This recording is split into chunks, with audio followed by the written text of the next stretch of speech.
Welcome to my channel.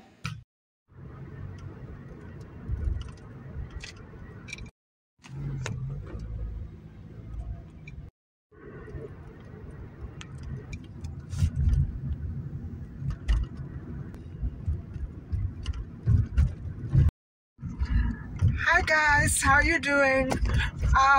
Sorry I'm having problems with the camera. I'm just on my way to my walk. I have a very late start today because I slept in. And I'm not saying that I just slept in. I mean, I'm saying I slept almost the entire day because I went to bed around 4 a.m., something like that.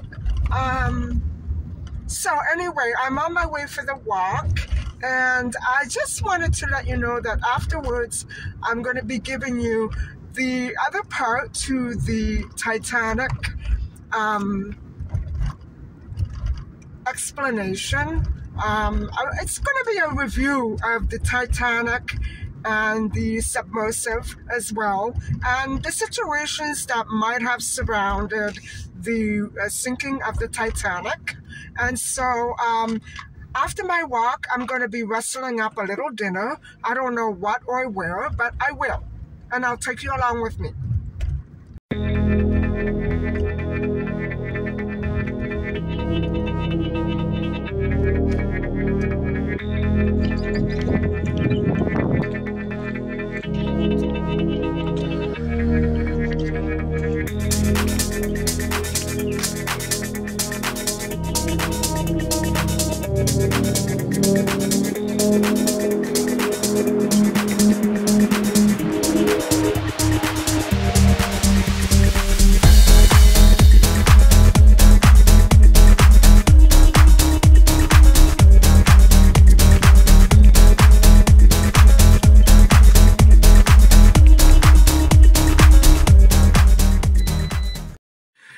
Hi guys, so thankfully it's not that warm today. It's about 23 degrees, but the air, the atmosphere is so smoky and hazy. I have that feeling right here that's very tight, and I can smell something that is perpetually burning. And so it's not a strong odor, but it's bothersome because I don't know what it is. And so I thought maybe we would just try to get into this next part of the discussion on the sinking of the Titanic, and to try to understand also the submersive implosion of the Titan submarine. And so I'm not really a very scientific person, and so even though I'm fascinated by science, I don't have a very scientific way of thinking. And so I thought maybe you might want to try to bear that in mind as I get through this. And so it's not going to be very long and complicated, because I don't like things that are very long and complicated, let alone trying to explain them, although this is a very complex phenomenon. And so it's one that we really need to try to learn more about, because it goes back so far into history that it's mind-boggling. It really is. And so for those of you who are just landing on my channel, perhaps for the first or second time, I wanted to explain to you that my channel, I already have another channel that I haven't really uploaded or done anything on in a while now.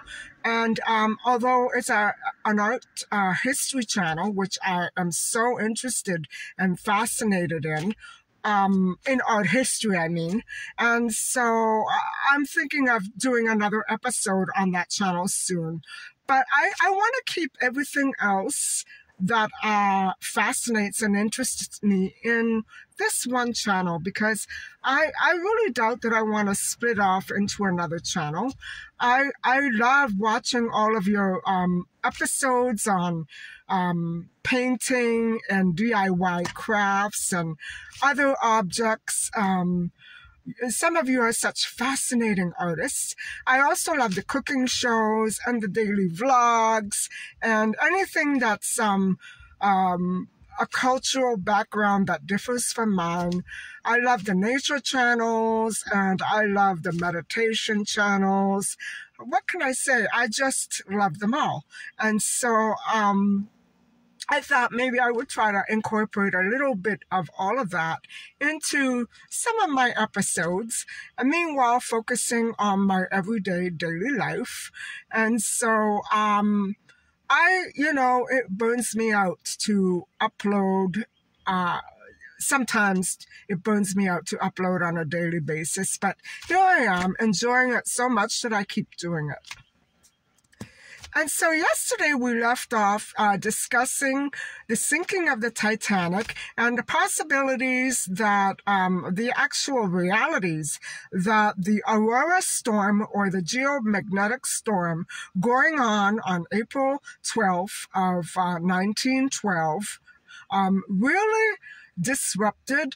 Not only it disrupted the ship's navigation, the course of navigation, it disrupted the ship's communication with other ships, but it also disrupted another ship, I believe it was called the USS California, that was in the surrounding area trying to warn the Titanic that if it just steered off a little more, it would completely miss the iceberg. It was, in fact, a very huge and gigantic iceberg. It's incredible how large it was. And it had been slowly melting and breaking away for the past year, but it was still so incredibly humongous. And so there was no mistaking that the ship would sink. And so it took approximately 3 hours for the ship to sink. And so a good part of that storm was manifested by the flashing of the aurora lights, which are very much in appearance like northern lights. And so northern lights are not exactly related specifically to storming, but that is the difference between the aurora lights and the northern lights. Northern lights are, in fact, quite beautiful. And when I was in that part of the world, in Western Canada, there unfortunately were no sightings of the northern lights. I guess we were just there at the wrong time. I recall being there in July.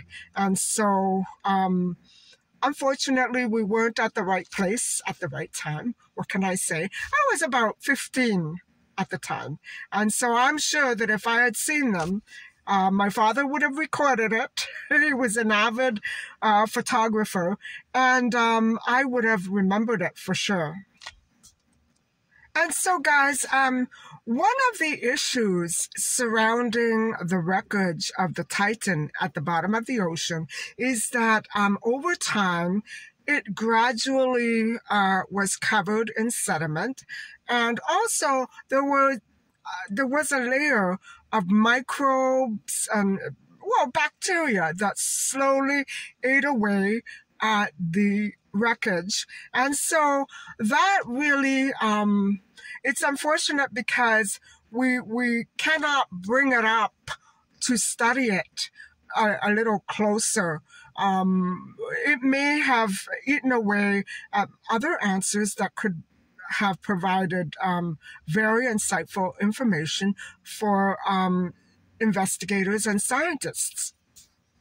And so these particles that collected over the wreckage are actually referred to as rusticles.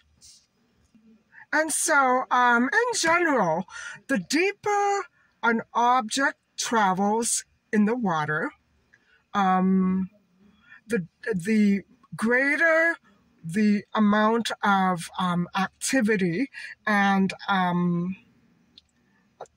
pressure in the water builds. And so that is quite easy to imagine if you've ever been in the ocean and felt that pressure dragging you down as you go deeper into the ocean, which is not me, actually. That is the feeling that I usually get right before I turn around and head back out to the beach. And so yeah, that accounts for part of what happened to the Titanic as it began to sink. And so as the Titanic sank, it still was able, or anything, any object, was still able to endure the pressure about 200 times or 400 times. Let me see. Yes, about 400 times than what it would be able to endure on the surface. And so, yeah, and that would be about 200 times, or probably about 200 times greater than the air pressure that is in a tire, an ordinary car tire. So, wow, those little comparisons really help understand it, don't they? I still don't have a very scientific mind, but I can very faintly grasp the idea of what the Titanic actually went through, the ship itself. And so now let's try to focus a little more on the submarine that imploded recently in that general area. So let's try to imagine that we are, or we were, once, part of that,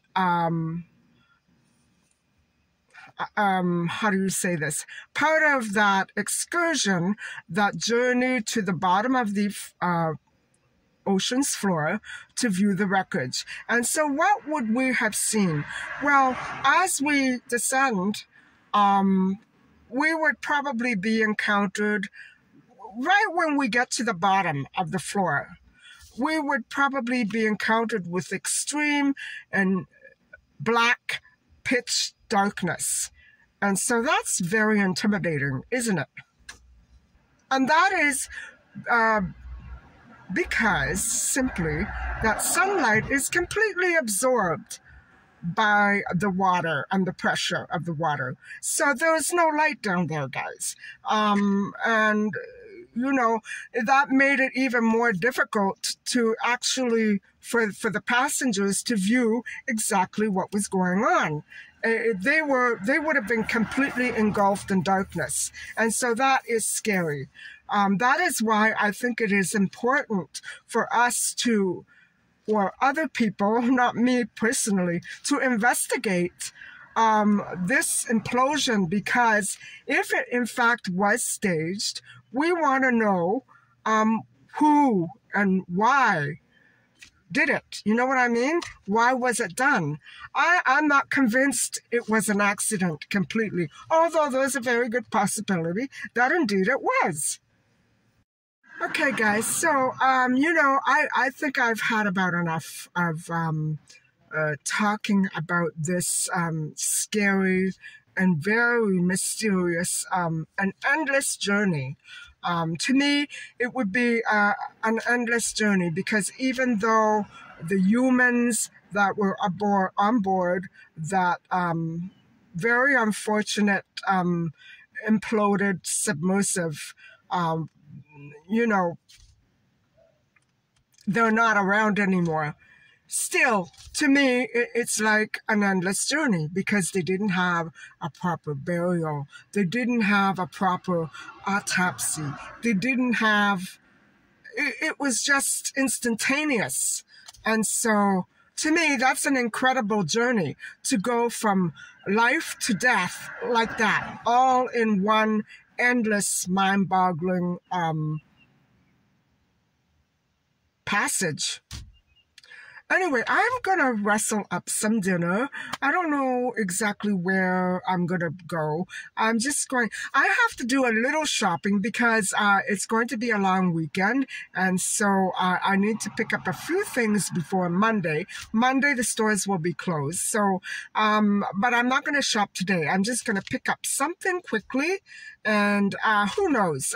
It all is up to what I see and what appeals to my appetite. So I guess I'll see you at the store.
Hi, everybody. I'm home.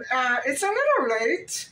I had one of those nights again where I had to keep taking alternative routes to avoid these. It's a group of people who they like to stunt drive, to put it mildly, and they choose one-way streets and one-lane streets in order to start playing their stunts. And so it's really hard to get home because those are the streets that I take. They're the safest streets when they're not around. And so it's so late. Anyway, I have a little haul which cost me about $13, and it's going to be good enough for a couple of meals. So let me show you what I got. I bought enough food here for a couple of meals, and so I went for the salad. I've been craving salads, and I normally buy the other one that's packaged with some salad dressing and coleslaw. This one is a little different, and so the last time I purchased the one with the coleslaw and mixtures of lettuce, it made me very sick. It would be over a year ago now. And so I decided to buy this one instead. And so, yes, I'm really ready for a salad. And then I purchased these frozen potatoes. And at first I picked up the French fries, but then these looked more interesting. So I'm going to put them in the oven very soon. And then, guys, I don't exactly know what this is. Meaning, I don't know what kind of a burger it is. It says it's filled with potatoes and peas. I'm not sure what that means. So anyway, here are the ingredients. And I don't know much else about what is in it. And so I shouldn't do that, right? I shouldn't buy foods that I'm not familiar with. But that's, there we go. That's the way I've been doing things.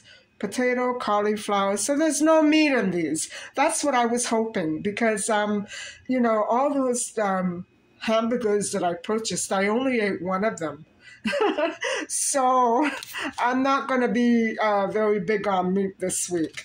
Anyway, let me put these into the oven and then we'll have another little talk.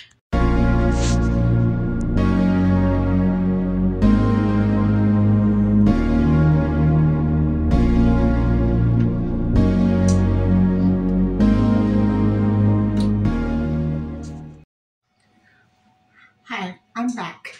So, I don't know if you remember back in the car after my walk, I was talking about the midnight zone being anything that would basically be deeper than 3,300 feet from the surface of the water. And so, beyond that point, it's called the midnight zone. And so it's very easy to get disoriented once you reach these sorts of depths. And so somebody has recorded and documented that before touching the bottom of the ocean floor, you know, everything in line of sight becomes very blackened, and even just a few meters away, it's very difficult to see exactly what's in front of you. And it causes a major sense of disorientation. And so that sort of disorientation was absolutely mimicked in real life and real time by the Titanic once it began to float towards that huge iceberg. And so, and they were still on top of the water at that point. But I imagine that right after that, it would have been very, very quick to sink to the bottom. What a tragedy. And so, you know, it is a very typical thing for passengers who get caught in storms and these sorts of catastrophes to become lost permanently at sea or you know, very disoriented.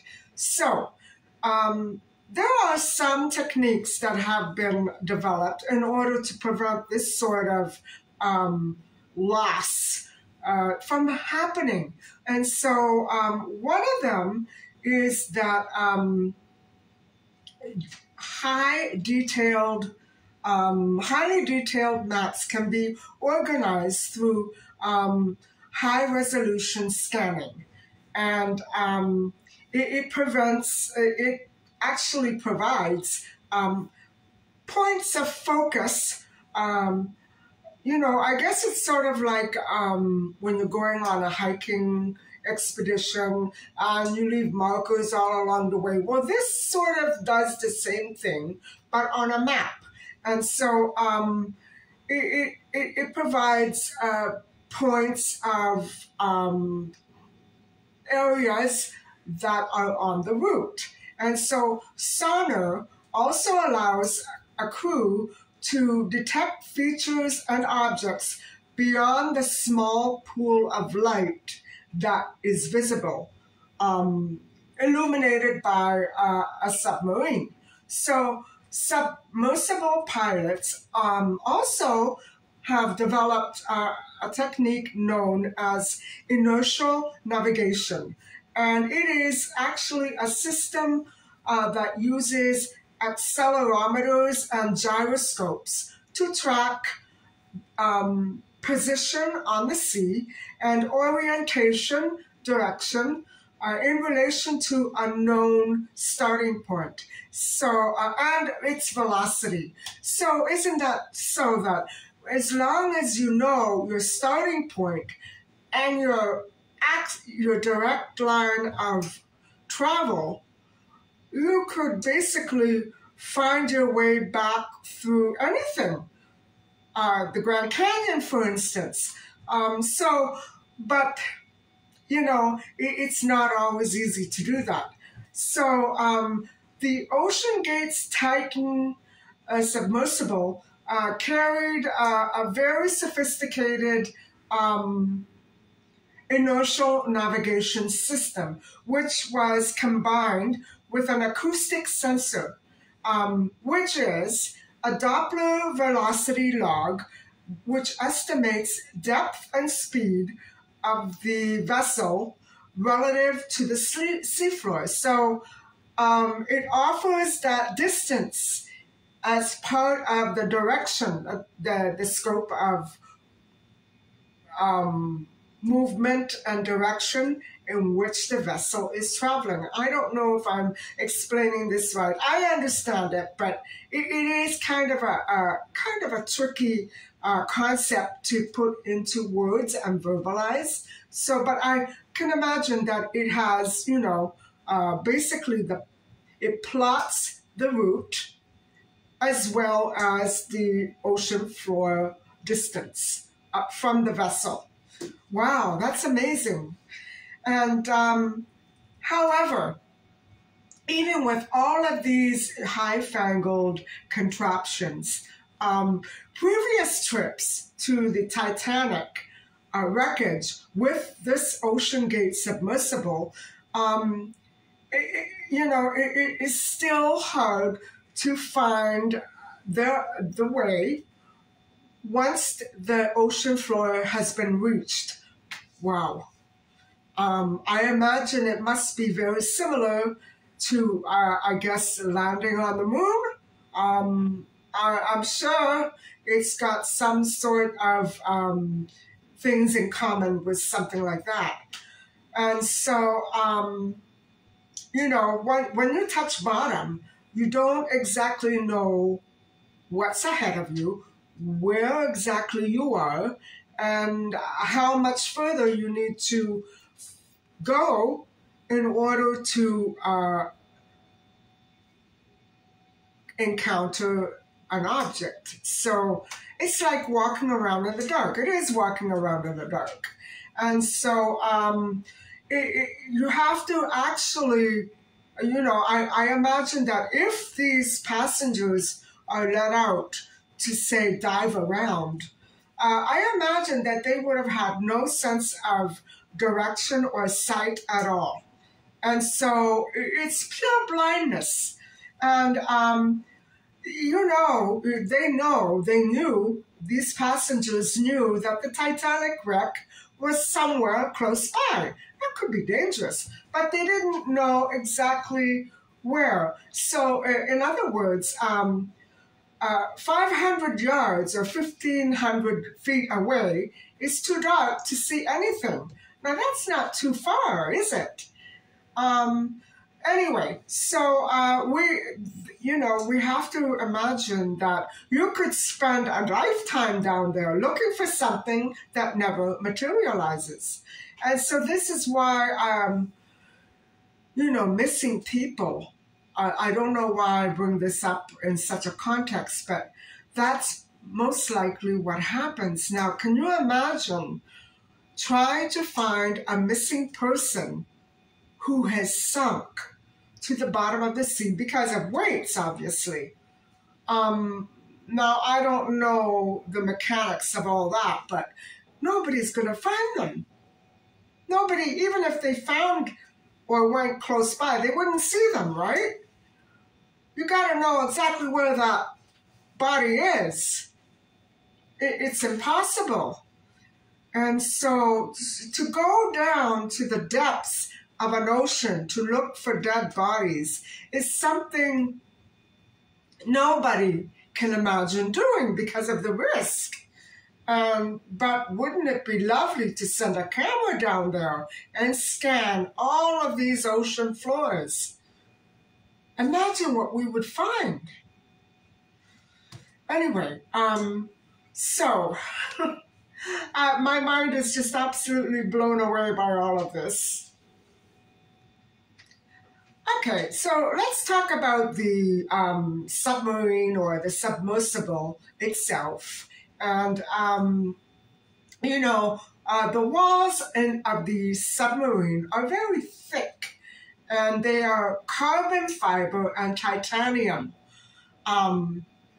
which gives it a maximum operating depth of 4,000 or 13,000, wow, 13,123 feet deep.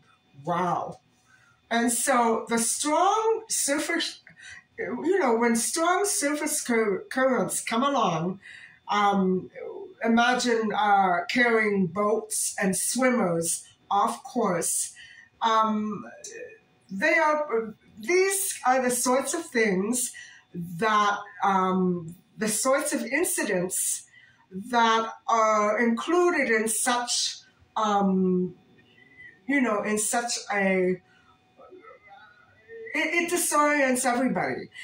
If you're at sea and suddenly you have a strong current that washes over you, you could become lost for a very, very long time.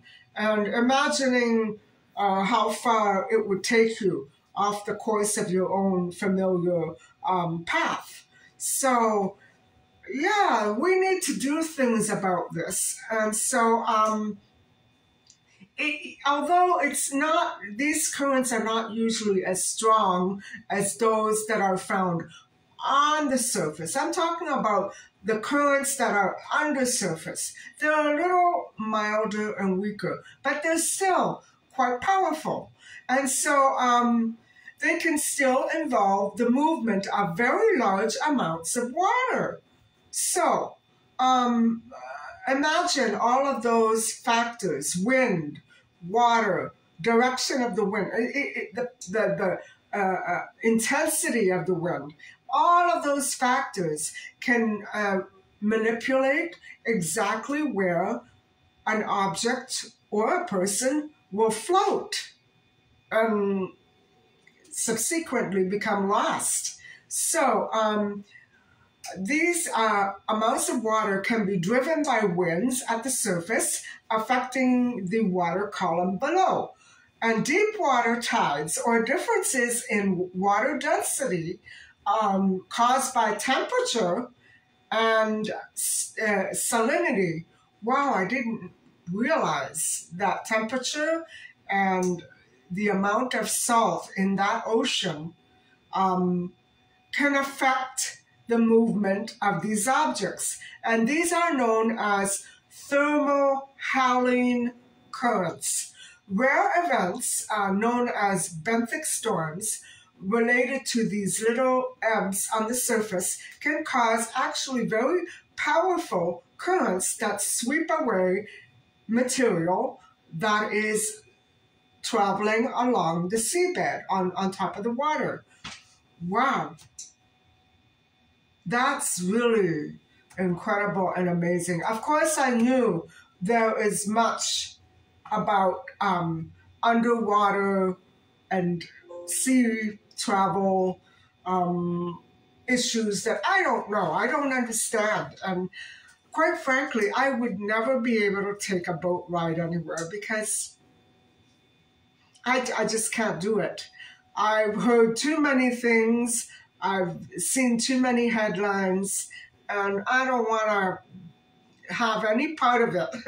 I'm even afraid to open my eyes and look at the fish, because once I did that, and I screamed so loud, I ran right out of there.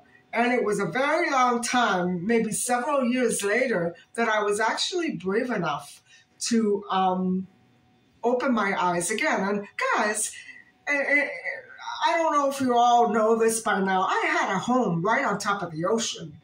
And so it's not like I never went for a swim in the sea, but it was quite rare, even because the salt water burned my skin with the double, I don't mean it burned me when I put my body in. I mean the sun burned it. So, I avoided the ocean quite an awful lot. All those vendors who tried to sell me boat rides, they knew when they saw me to steer the other way because I wouldn't go. I wouldn't go. And I of course, I enjoy doing other things, but not in the water. I don't know why. I guess the mystery of it all, it just is too overwhelming for me to actually feel at ease being in the water. And I'm not talking about a lake with this much, Even there, I'm afraid, but I'm talking about a very deep ocean filled with sharks and whales. You're not going to find me there.